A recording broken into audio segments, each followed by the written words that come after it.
हाल बा? ठीके बा, अपन बतावा। आपनो ठीके बा। और सुनावा। अरे का सुनाई की खुशखबरी बा, सुना। कवन खुशखबरी बा हो? सुना। सुनावा। ए सैया जैता धकरे लगड़िया,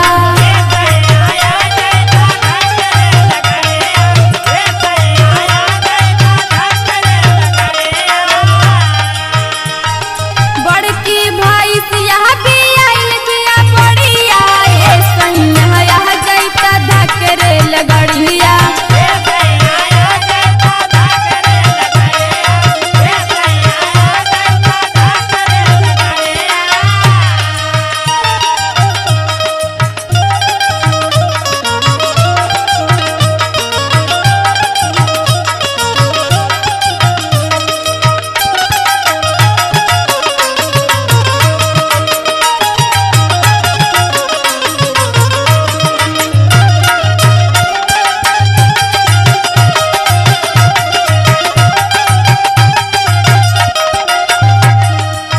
अरे ये खुशखबरी हो?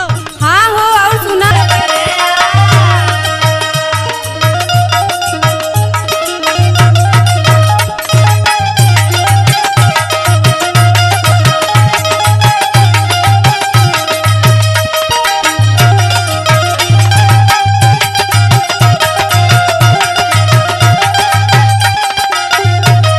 अरे पगली, दूध रोटी तो खैले जाई।